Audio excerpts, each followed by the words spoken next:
이제 오늘은 역대하 21장 8절로 20절까지 쭉 다 하겠습니다. 이제 8절에 보니까 여호람 때에 에돔이 배반했다 그랬거든요. 여호람 때에 에돔이 배반했다. 그러니까 다윗과 솔로몬 시대 때부터 이미 이스라엘의 주변국들은 이스라엘을 공격할 이제 급이 아니에요. 같은 급이 아닙니다.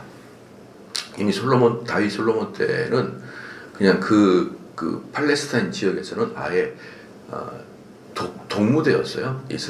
이스라엘이 그때 당시만 해도 땅이 제일 컸고, 그다음에 당연히 돈도 많았고, 거기다가 어제도 말씀드렸듯이 엄청 용맹합니다. 이스라엘 사람들이 엄청 용맹해요. 그 용맹하는 것은 해볼 수가 없어요. 해볼 수가 없습니다. 지나가다가 왜 똥개들은 돌을 들면 막 도망가거든요. 진돗개 돌을 들면 쫓아와요. 진돗개는 참 고상하지 않는 동물인 것 같아요. 돌을 이 녀석이 막 짚잖아요. 짖어서 이제 옛날에 어렸을 때 시골에서 돌 탁 땅에서 들면 똥개들 깽 하고 도망가는 그런 차원이라고 들었더니 막 드는 순간에 막 쫓아오는데 그 다음부터는 아예 그놈 살살살 피해 다닙니다. 이게 용맹성이거든요. 용맹성이라는 것은 이게 용맹성인데, 그래서 뭐 옛날에 우리 어릴 때 진돗개가 용맹하다 그랬는데 정말 진돗개는 딱 돌을 드는 순간에 똥개랑 확 차이가 나더라고요. 그런 스타일이 이스라엘 사람이에요. 이스라엘 사람들은 엄청나게 용맹스럽습니다. 근데 땅도 크죠. 돈도 많죠. 그러니까 아예 주변에 근동 사람들이 이스라엘하고는 아예 전쟁하려고 생각지도 안 합니다. 그런 이스라엘인데 8절에 보니까 에돔 사람이 배반하더라. 에돔 사람은 우리로 말한다 그러면 대한민국과 제주도, 옛날에 제주도 탐라국이었잖아요. 그 정도밖에 차이가 안 됩니다.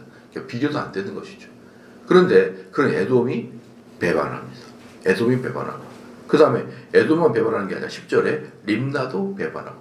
림나는 더 에돔보다 더 작습니다. 더 작아요. 이렇게 이제 나라가 이제 남과 북으로 나눠지면서 점점 흔들리더니 국력이 쇠해지더니, 그래서 그러나 여호람, 지금 우리가 다루고 있는 왕이 여호람이잖아요. 여호람의 아버지 여호사밧 때까지만 해도 그래도 아직 강성했단 말입니다. 남유다가 따로 떨어져 있어도 여호람 때는 강성했어요. 근데 죄송합니다. 여호사밧 때까지는 강성했어요. 여호사밧까지 강성했는데 여호사밧의 아들 여호람 때부터는 확 국가의 운이 줄어드는 거예요. 그러면은 어제도 제가 말씀드렸지만 이 원인이 뭐냐를 분명히 진단해야 된다는 거예요. 왜 갑자기 이렇게 국운이 쇠해졌을까? 왜 하는 일마다 이렇게 안 될까? 그러면은 그 진단을 명확하게 해야 되는데, 여호람 같은 경우는 자기가 우상 숭배를 통해서 하나님이 화를 내고 있다는 것을 전혀 인식하지 못하는 것이죠. 그런 이제 판단력으로 하기 때문에 하나님께 나가서 회개하기는커녕 이제 오히려 싸우려고 이제 하는 지경에 이르렀습니다. 8절 말씀에 여호람의 때 에돔이 배반하여 유다의 지배하에서 벗어나 자기 위에 왕을 세움으로. 왜냐하면 에돔이란 지역에 남유다에서 이렇게 파송을 했습니다. 우리나라의 옛날에 일제시대 때 왕이 있었지만 일본에서 총독을 파견했잖아요. 그래서 조선 총독부라는 걸 만들어서 일본에 그대로 이렇게 명령을 이어받는 그런 것처럼, 여기서도 원래 남유다가 에돔에다가 총독을 파견했었어요. 파견왕을 보냈습니다.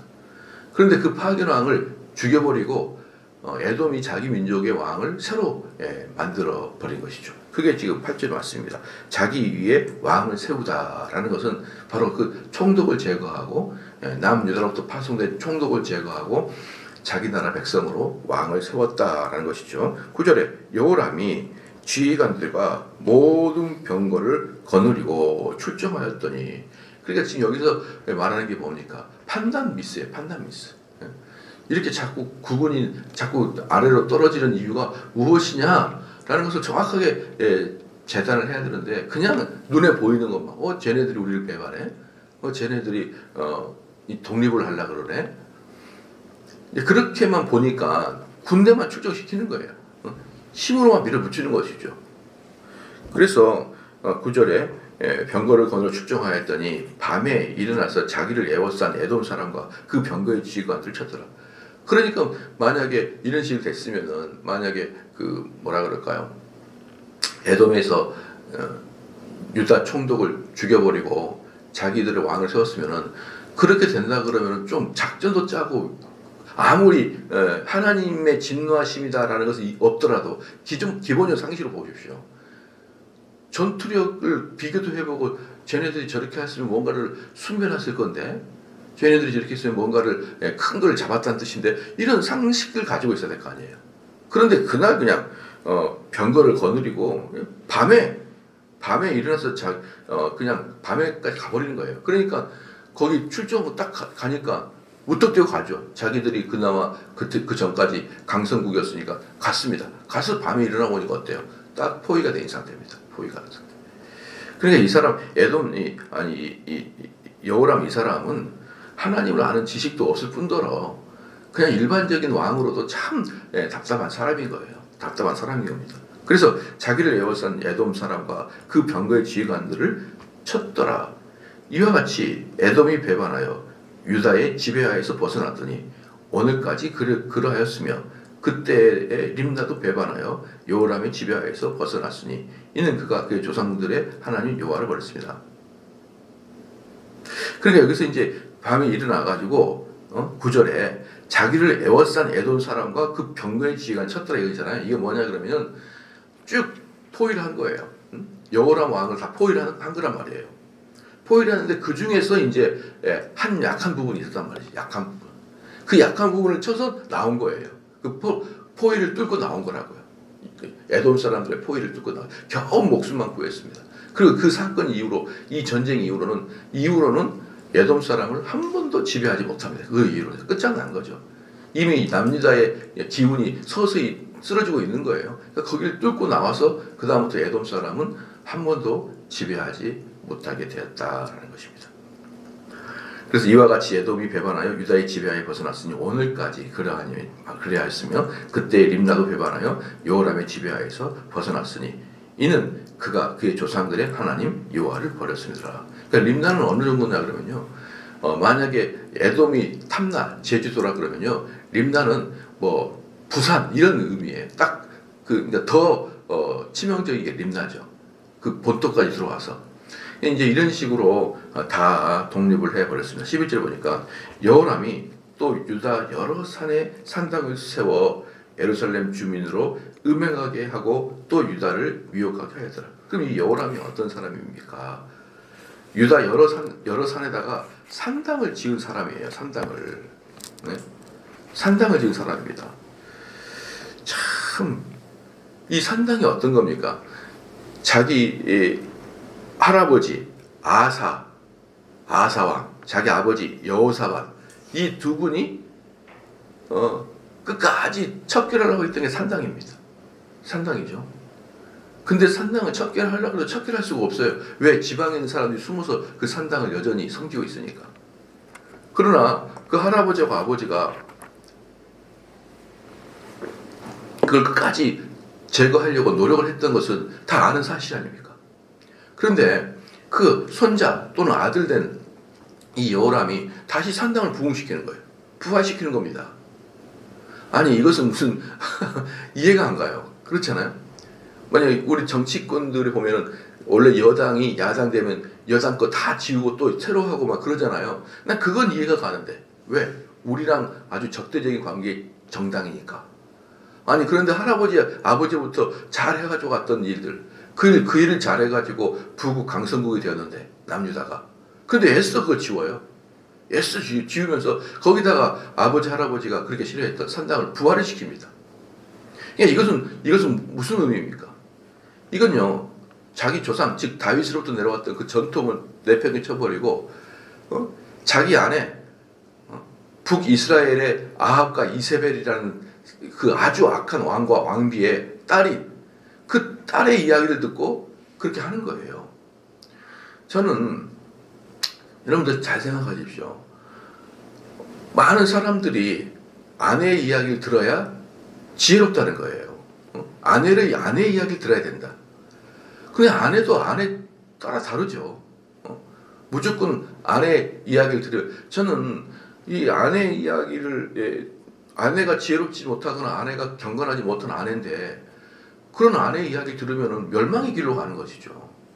그래서 여기서도 이 여호람은 아주 제대로 자기 아내 이달리아라는 여자의 이야기를 다 들어먹고 자기 전통 내려왔던 그 산당을 제거하고 우상을 제거하는 그 일을 역으로 부활을 시켜버렸던 것이죠. 그러면요, 여러분 사람이라는 것은 항상 과거를 보고 미래를 볼 줄 알아야 되는 그런 지혜를 가져야 되잖아요. 그럼 왜 우리나라, 왜 이 다윗의 족속들이 왜 그렇게 강성했나? 그 역사의식이 있어야 될 거 아닙니까? 그럼 역사를 쭉 바라보고 이랬을 때 우리 조상들은 흥했고 이랬을 때 우리 조상들은 하나님께 벌을 받았구나. 왕 정도 되면 그 정도 역사 알고 있지 않을까요? 모든 왕들은 왕이 되기 전에 역사를 배우잖아요. 그런데 어떻게 그렇게 뻔히 일어난 사건을 보면서도 이렇게 하는지 모르겠습니다. 여러분 저도 마찬가지예요. 저도 마찬가지로 저희 교회는 이제 청교도를 주로 하지 않습니까? 개혁신학 청교도를 주로 한단 말입니다. 그럼 왜 청교도를 하냐 그러면 기독교 역사에서 청교도만 제대로 된 부흥을 일으켰거든요. 기독교 역사에서 최소한 종교개혁부터 시작해서 지금까지 종교개혁에서 지금까지 제대로 하나님 말씀으로만 그 나머지 어떤 그 종교 부흥은 하나님 말씀 플러스 여러 가지 첨가됐는데 말씀으로만 부흥을 했던 부분이 청교도예요. 그럼 저는 교회사를 쭉 읽어보니까 바로 그 1600년도 그때 햇볕같이 찬란하게 빛난 역사가 있더라고요. 그 역사를 보니까. 그러면 도대체 이 사람들이 무엇을 어떻게 말씀을 전했길래 또 교회를 어떻게 운영했길래 이 사람들이 이렇게 그 교회 기독교 역사 중에 찬란하게 빛날까라는 고민을 하지 않았겠습니까? 한 교회 담임 목사이기 때문에. 그래서 저는 거기다가 아예 올인을 하는 거예요. 그 사람들처럼 하면은 우리 교회도 부흥할 수 있겠다라는 거예요. 그 사람처럼 하게 되면은 한국 교회도 그렇게 찬란하게 빛날 수 있겠다 싶어가지고 저는 교회사를 바탕으로 해서 청교도에 들어가는 겁니다. 그냥 완고지 불통으로 나는 다른 거 필요 없어. 나는 누가 뭐라 그래도 필요 없으니까 나는 오직 청교도에. 그거 저 아니에요. 저는 이미 이 목회 담임 목사 되기 훨씬 이전부터 부목사 있을 때부터 훨씬 이전부터 저는 교회사를 초대교회부터 현대교회까지 다 교회사를 제가 혼자서 깊이 공부한 사람이거든요. 보편적으로 여러분 교회사를 공부를 안 합니다. 목사님들이. 왜냐 그러면 교회사를 가지고 설교를 하기가 좀 어렵거든요.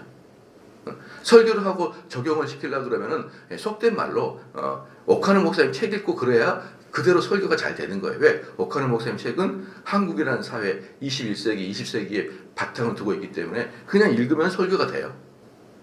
그러니까 목회자가 바쁘잖아요. 매주마다 아침마다 새벽 예배 준비해야 되죠. 여러 가지 설교하기 바쁘니까 그냥 간단하게 요리할 수 있는 것은 뭐냐면 한국 목사님들의 설교문을 읽는 것이 설교를 준비할 때 가장 빠르게 준비할 수 있습니다.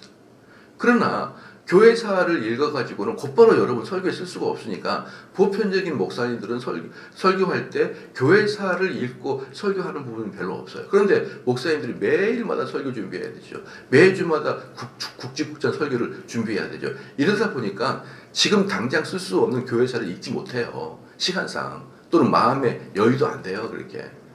근데 저는 부목사 때 오직 주일 오후 예배 한 번만 설교했어요. 주일 오후 예배. 그러니까 엄청나게 시간도 많았고 그 기간 동안에 저는 교회사를 몇 번을 훑었기 때문에요. 저는 아주 바삭하게 교회사를 합니다. 쭉 공부해 보니까요. 청교도밖에 없는 거예요. 안 그렇습니까? 초대교회 때 베드로 이때는 역사가 별로 없습니다. 역사가 별로 없어요. 그 다음에 중세 천년 동안은 계속 흑암이었죠. 계속 흑암이었어요. 중세 천년은 공부할 게 없어요. 맨날 공부하려면 무슨 왕이 뭐 했다, 십자군이 뭐 했다. 아무 목회에 도움도 안 되는 그런 천년의 기간이 유럽에 있었고. 그다음 종교개혁 같은 마틴 루터 같은 경우 종교개혁 당시에 불을 확 피웠는데 그 마틴 루터 같은 경우는 정확하게 대적자가 있었지 않습니까? 로마 카톨릭이란 대적자가. 근데 우리는 로마 카톨릭 대적자도 아니에요. 이제 남남이에요. 남남.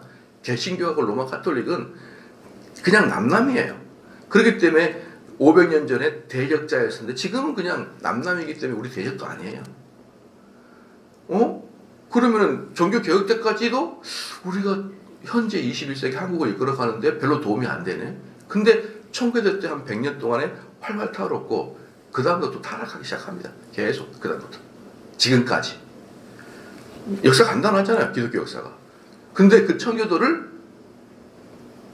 목사님들이 들썩 들어가지 못한 이유는 뭐냐? 역사의식이 없어서 그래요. 역사의식이. 여러분, 그래서 이 코로나 이후의 시대에도 저희 교회는 든든하고 그렇게 성장할 수 있었던 것은 선배님들이 해서 부흥하고 경건했고 교회가 단단하게 섰던 그것들의 역사의식을 가진 담임 목사의 청교도 올인이에요. 여러분 이해가 되시죠? 그게 지도자들이 역사의식을 가져야 된다는 아주 중요한 이유인 것입니다. 많은 교회는 우리 교회랑 달라요. 이번에 우리 그 교회 중에서 이제 우리 고혜은 권사님, 우리 아산 개혁교회 창설했던 고혜은 권사님하고 어제 통화를 좀 했었습니다. 어제 통화를 좀 했었는데 지금 텍사스에서 열심히 그 자매들 사람들을 이제 모아가지고 11월 첫째 주부터 이제 성경 공부를 하기로 결정을 했다 그러더라고요. 근데 그분이 거의 10년, 15년을 이 자매들을 성경 공부를 시켰기 때문에 아주 능합니다. 사실 그런 것에 능해요. 그래서 자기가 10년 전에도 3명, 4명 데리고 했는데 한 1, 2년 안에 되면 15명씩 두 팀을 일주일에 2팀을 15명씩 이렇게 가르쳤던 사람이에요. 그렇기 때문에 자신이 있는 거예요. 자신이. 거기다가 이제 개혁신학을 배워 가겠다. 자신 있는 거예요. 근데 요번에 5인가 6명을 모았다 그러더라고요.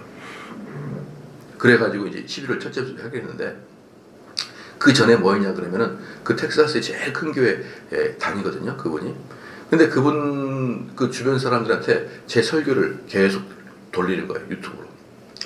약 30명 정도 돌렸다 그러더라고요. 30명 정도 돌리면 완전히 두 가지 반응이에요. 너무 좋다고 하는 사람과 너무 이상하다고 하는 사람이 딱 둘러 나눠졌어요. 근데 둘 다 공통점이 있어요. 너무 이상하다는 사람과 너무 좋다는 사람, 공통점인데 둘 다 너무 독특하다는 거예요. 설교가 또 이상하다고 하는 사람 너무 골 때린다. 또 좋아하는 사람 너무 설교가 독특하고 좋다는 거예요. 그러니까 공통점은 독특하다는 거예요. 공통. 예. 왜 그런 줄 압니까? 저만 청교도하니까 그래요. 저만. 간단한 거예요. 제가 독특한 사람이 아니라 여러분들은 이 신학이 뭘까라고 생각했는데 이 신학이라는 것은요. 여러분들이 사변제로 생각하는데 너무 독특하다고 말할 정도로 너무 독특하게 만들어주는 게 신학이라고 사람을. 바꿔버립니다. 완전히. 바꿔버려요. 그러니까 그 사람들이 평생을 신앙생활 했는데 이렇게 설교하는 사람은 처음 봤다는 거예요. 처음 봤다는 것이죠. 좋거나 싫거나. 저는 그 고혜원 권사님의 그 이야기를 듣고 그러면서 목사님 반응이 너무너무 좋고요. 너무 좋아하는 사람은 그 즉시 또 유튜브를 주변에 뿌리기 시작합니다. 여러분 그러면은 텍사스에 교회 세우는 것은 시간 문제예요. 시간 문제. 벌써 고혜원 권사님이 딱 갔잖아요. 텍사스 갔어요. 시간이 갈수록 교회 가기 싫대. 시간이 갈수록 너무 설교가 죄송합니다. 짜증나서. 예. 여러분 알겠습니까? 이게 바로 청교도예요. 청교도 설교를 여기 깊이 듣거나 공부를 하잖아요. 그러면 일반 설교는 짜증나서 못 들어요. 예. 물론 여러분들 열심히 잘 안 해서 잘 모르겠지만 한번 열심히 딱 해보고 일단 그분들의 설교를 딱 들어봐요. 그래서 이제 처음에 갈 때는 너무 힘들다. 너무 설교가 인위적이다. 인본적이다.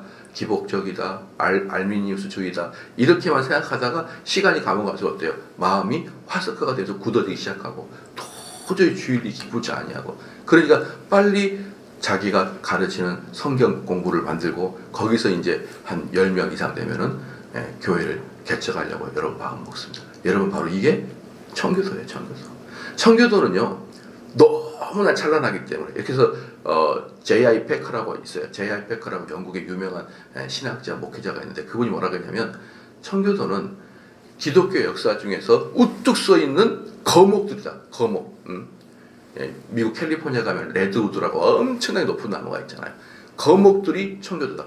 교회 역사상 청교도가 거목들이다. 이렇게 말할 정도였는데 여러분 우리가 청교도 한다는 게 얼마나 기쁜지 몰라요.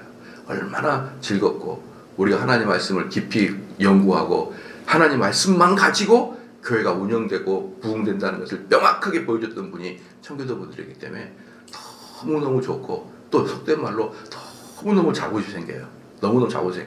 우리가 청교도의 영향을 받고 있다니 너무 자부심이 생깁니다. 그리고 이렇게 고혜영 목사님처럼 유튜브를 줬을 때 너무 좋다고 하는 사람들이 막 늘어날수록 참 우리가 잘 선택하고 간다. 여러분 이게 뭐라고요? 역사의식을 갖고 있는 지도자의 결과예요. 근데 누가 없어요? 여호람은 이런 역사의식이 전혀 없어요. 조금만 봤으면 남유다가 얼마나 흥황했을 때 어떤 사역들을 했는지 뻔히 알 텐데 오히려 할아버지 아버지가 그렇게 제거했던 산당들을 다시 부활시키면서 우상 숭배를. 그래서요 이 여호람은 어떤 악명이냐 그러면 남유다 왕 중에 최초로 우상 숭배를 가지고 들어온 사람이 여호람이에요. 이런 악명을 가질 수밖에 없었다라는 것이죠. 그래서 12절에 선지자 엘리야가 여호람에게 글을 보내요. 이 선지자 엘리야는 언제 활동했던 사람입니까? 북이스라엘에서 아합에게 끝까지 그 뭐라 그럴까요?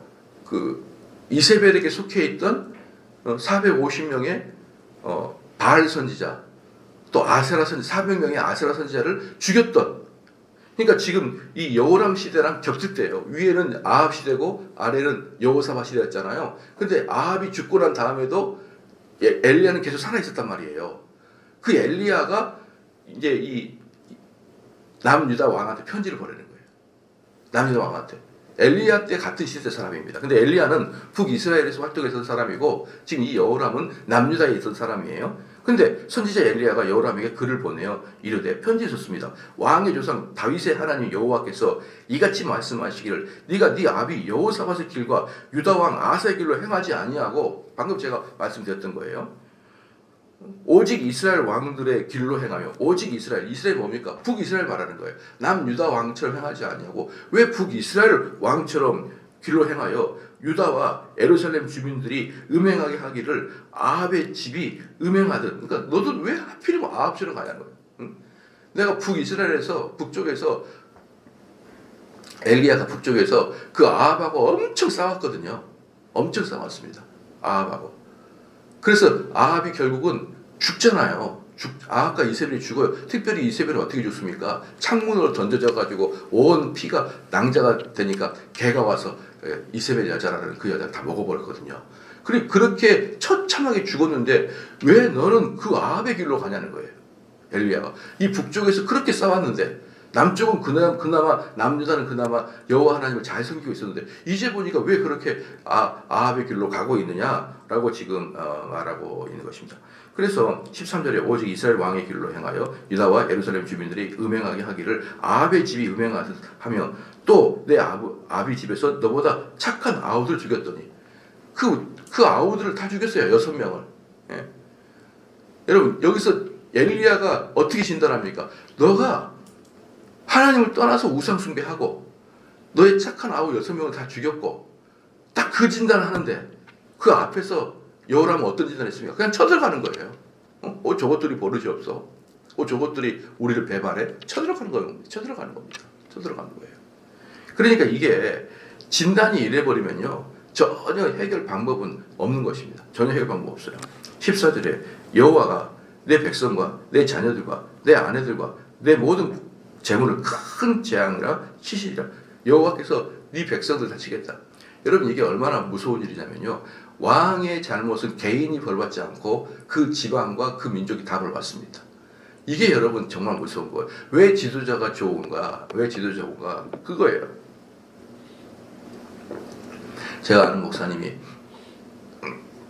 이번에 미국에 가가지고 어느 지역에 가장 큰 교회 가서 저한테 사진을 보러 왔어요. 사진을 보러 왔는데 교회당 좌석이 3,000석입니다.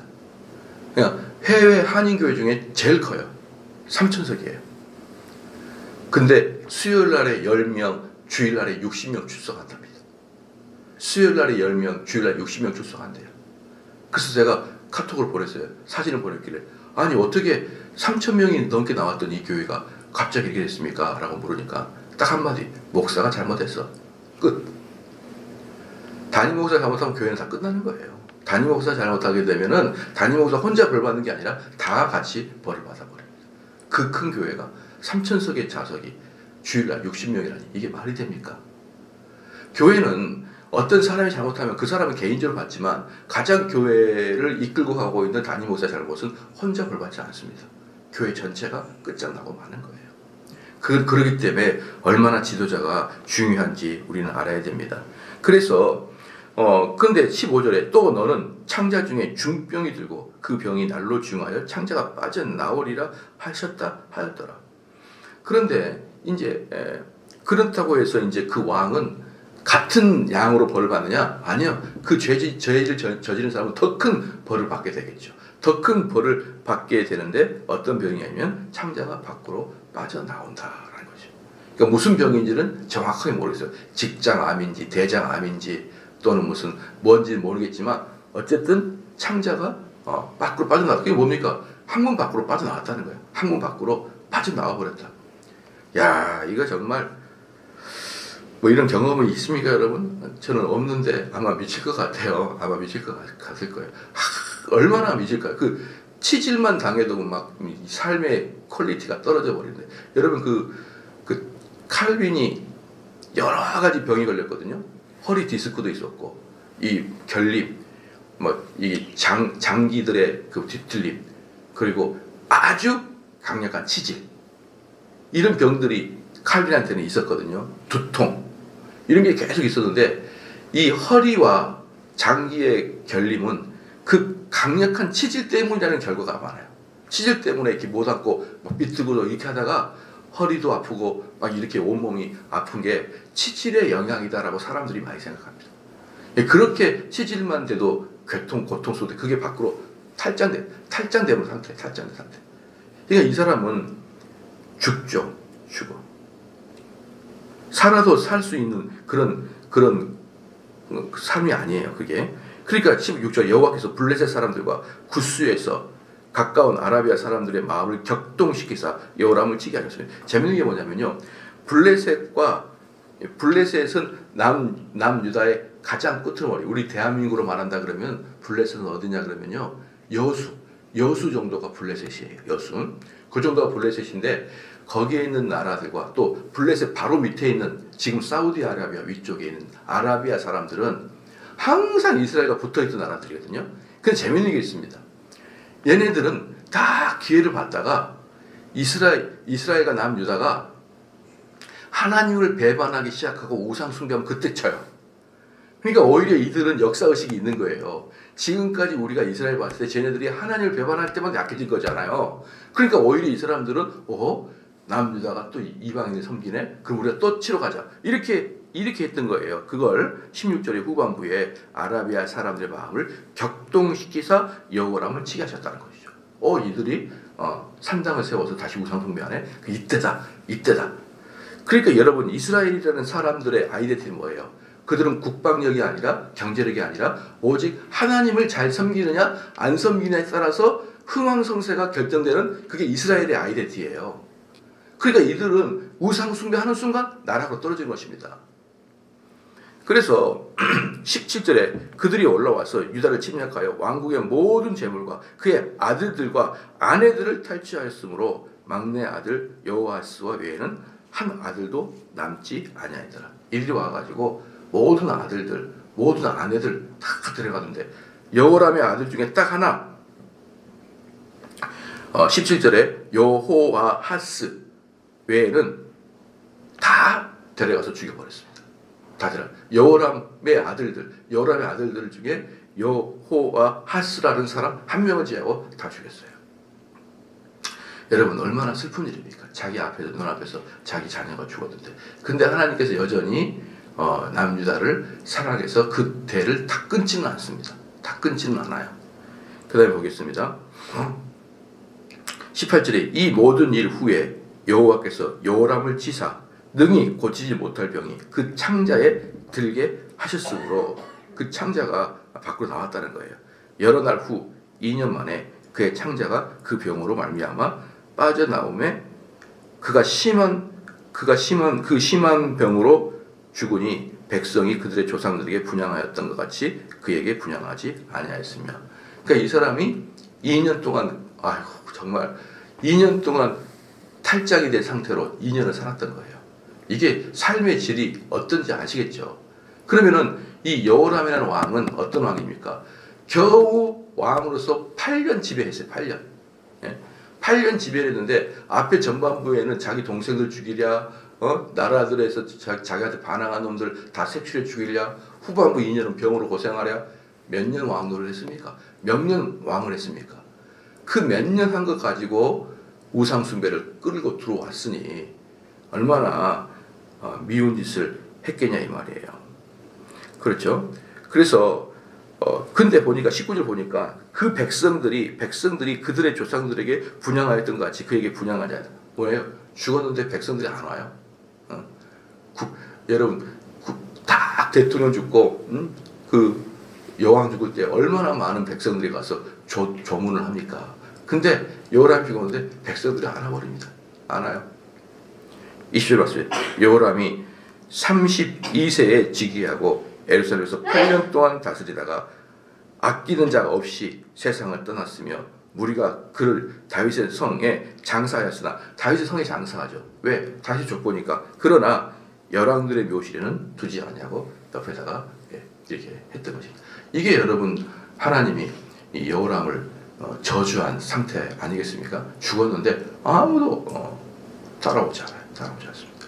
참 이런 걸 볼 때 한 사람이 특별히 지도자, 가정에서는 가장, 교회에서는 담임 목사, 한 지역에서는 인도자, 이런 사람들이 어떻게 그 집안을 다스리느냐, 그 교회를 다스리느냐, 그 나라를 다스리느냐, 이거에 따라서 집안도 교회도 나라도 다 바뀝니다. 다 바뀌어요. 그래서 저는 옛날에 그 청교도들이 말할 때 그런 얘기를 한 걸 보고 너무너무 깜짝 놀랐어요. 이렇게 말하더라고요. 청교도들은 왕을 잘못 뽑거나 대통령을 잘못 뽑아서 나라가 멸망하는 게 아니라 하나님께서 나라를 멸망시키려고 나쁜 왕을 보내신다는 거예요. 나쁜 왕을 보내시는 거예요. 부모가 잘 다스려서 집안이 황황한 게 아니라 그 집안을 손대려고 하나님이 잘못된 부모를 보낸다는 것이죠. 자, 이렇게 본다 그러면은 얼마나 두려운 일입니까? 제가 지난번에 제가 이렇게 설교했던 기억이 납니다. 여러분들이 자유롭게 대통령을 뽑은 것 같지만, 여러분들의 마음에서 자유롭게 대통령을 뽑은 것 같지만, 자유롭게 뽑은 게 아니라 둘 중에 하나밖에 못 뽑아요. 뭘 자유롭게, 여러분이 정대훈 목사 좋다고 정대훈 써서 찍을래요 거기다가? 둘 중에, 아니 목사님 밑에도 여러분 걔네들은 그냥 사표예요. 사표. 그걸 찍었다가 내 표가 없어져 버립니다. 꼭 둘 중에 한 명만 찍게 되어 있는 거예요. 근데 이번 대통령 선거할 때 여러분 어떤 말들이 많았습니까? 이번 대통령 선거는 역대 대통령 선거 중에 누가 덜 얄밉나 그 사람 뽑았어요. 누가 좋은 거가 아니라 누가 좀 덜 얄밉나. 여러분은 그래서 대통령 선거할 권리가, 선택권이 있었어요? 우린 좋은 사람 못 뽑았어. 누구를 뽑았습니까? 좀 덜 얄미운 사람. 그게 하나님 말씀 딱 맞잖아요. 우리는 좋은 왕, 선한 왕, 능력 있는 왕, 이런 사람 뽑을 수 있다고 생각하지만 사실은 뚜껑 열고 보면 둘 중에 하나예요. 둘 다 만약에 뭐 지금 대통령이 나쁘다 좋다 그 뜻은 아니에요. 예를 든 거예요. 만약에 둘 다 악하다, 어떡할 거예요? 네? 착각하지 마세요. 우리가 좋은 대통령 뽑을 수 있을까? 착각하지 마세요. 하나님이 그런 후보를 안 주면 끝나는 거예요. 그런 후보가 거기까지 올라올 때는 어떤 일이 있었을까요? 국민들이 대체적으로 이미 도덕성을 상실할 때는 이제는 좋은 왕을 경선을 통해서 올라왔기 때문에 좋은 왕을 뽑을 수 있는 그 도덕적 선택력이 없기 때문에 사람들이 좋은 사람을 위로 올리는 게 아니라 그냥 올리는 거예요. 그래서 이번에도 보니까 보십시오. 이번에도 민주당과 국민의힘 계속 정당 지지율 33%, 34%에 딱 박스권에 갇혀가지고 움직이지도 않잖아요. 안 움직입니다. 여러분 이게 이미 고착화가 돼버렸어요. 이미 고착화가 됐어요. 저는 이게 너무너무 한국이 하나님이 이러다가 손 보려고 이러시나 라고 할 정도로 두려움습니다. 만약에 어떤 지역에서는 어떤 당이 나오면요, 누가 나와도 선택되게 돼버렸어요. 이게 한국 사회가. 이게 악한 나라죠. 보고 골라야 될 거 아니야. 아, 이 사람 이게 좋고 나쁘고 골라서 선택해야 되는데 이제는 덮어놓고 이 당은 이 땅에서 이 지역에서 이 당은 덮어놓고 당선 국회의원들. 여러분 이게 얼마나 무서운 일입니까? 그러면은 이 나라가 어떻게 되겠습니까? 그래서 결과적으로 가장 덜 얄밉는 사람이 누구냐, 이 선택을 하게 됐던 것이 바로 이번 선거였던 것이죠. 그래서 우리는 정말 기도해야 됩니다. 여러분 기도해야 되고 정말 하나님께서 좋은 왕들의 후보들을 보내달라고 기도해야 되고요. 좋은 대통령 후보들을 보내달라고 여러분 정말 기도해야 돼요. 그래서 아니 얼마나 대통령이 잘 그렇게 하지 말고 그런 말 더 이상 하지 말고 이 나라를 품어줄 수 있고 이 나라를 협력할 수 있는 동서가 여야가 협력할 수 있는 그런 왕이 나오게 해달라고 여러분 기도해야 된다니까요. 그냥 되는 거 아니에요. 얼마나 중요한 일이고 얼마나 대한민국 그래요. 삼성이 중요하고 현대자동차 중요합니다. 그러나 아무리 그 기업들이 중요한다 해도 대통령을 잘못 뽑으면 다 무너져 버려요. 다 무너져 버립니다. 그래서 우리는 열심히 사는 것도 중요하고 또 열심히 우리가 자녀들이 양육하는 중요한 건데 더 중요한 것은 뭐예요? 이 나라를 하나님 부강하게 해주십시오 라고 하는 거예요. 그럼 이게 얼마나 이 나라의 브랜드가 중요하냐면요. 한번 잘 생각해 보십시오. 나라의 브랜드가 얼마나 중요하냐면요.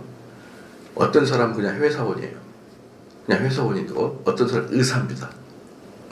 어떤 사람은 의사고요. 어떤 사람은 그냥 회사원이에요. 근데 그 의사가 아니 그 회사원이 어디 회사원이냐면 미국 캘리포니아는 좋은 실리콘밸리에 있는 다니는 그냥 회사원이에요. 근데 이 의사는 어떤 의사냐? 에티오피아의 의사예요. 에티오피아나 저기 수단 또는 좀 잘 산 필리핀 의사예요. 여러분 딱 오잖아요.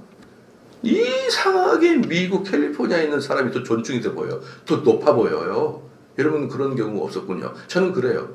근데 이 사람 필리핀 의사인데 이상하게 이 사람 별로 존중하지 않아요. 이게 뭔지 알아요? 이게 국가 브랜드 파워예요. 우리나라 잘 살아야죠. 우리나라 국가의 권능이 있어야 되죠. 이게 여러분의 자녀들의 세대에 이 자녀들이 비행기 타고 나갈 때 존중받느냐 무시받느냐는 그 개인의 노력이 달려있지 않습니다. 이미 국가가 정해놔버려요. 얘는 존중받을 나라의 사람, 얘는 존중 안 해도 될 나라의 사람. 근데 이제사 한국이 좀 존중받는 나라가 됐어요. 얼마 전에 어저께 호주에서 저희 교회 방송을 계속 듣는 집사님이 연락이 왔습니다. 이번에 12월 달에 한국 갈 건데 자녀들하고 같이 갈 건데 목사님 계시냐고 있다고 했더니 그러면은 제가 자녀들이 20대하고 20대 초중반이거든요. 그럼 걔네들 오면 여행도 좀 짜고 우리 교회에서 홈스테이 할 수 있도록 알아볼까요? 했더니 그럴 필요 없습니다. 다 짜놨습니다. 호주에 있는 한국인이나 호주에 있는 백인들이 한국에 와서 여행하려고 그렇게 많이 온대요. K-팝인지 K-컬처인지 그것 때문에 영향인지 모르겠지만 그렇게 한국에 와서 여행하려고 참 쏙쏙도 다 들어오기 때문에 목사님이 안 해줘도 다 알아서 친구들끼리 다 한국에서 여행하고 잘 곳 다 마련했으니 목사님 그런 것은 신경 안 써도 됩니다. 언제 우리나라가 이럴 때가 언제 있었습니까? 유사일에. 지금은 아니 지금. 근데 저와 여러분이 한국이 이렇게까지 발전하도록 뭘 했습니까? 아무것도 한 게 없어요. 그냥 밥 먹고 살았지. 근데 언제 보니까 하나님이 이렇게 동양에서가 아니라 전 세계에서도 아름다운 나라, 좋은 나라로 만들어줬어요. 이거 지켜야 될 거 아니에요. 이거 그대로 우리 자녀들에게도 이 나라의 그런 국가 브랜드를 넘겨줘야 될 거 아니겠습니까? 핵심이 뭡니까? 지도자예요, 지도자. 핵심이 뭡니까? 성도들의 기도입니다. 핵심이 뭡니까? 이 나라 백성들의 도덕성이에요. 이게 이 나라를 부흥하게 할 것입니다. 기도하시겠습니다.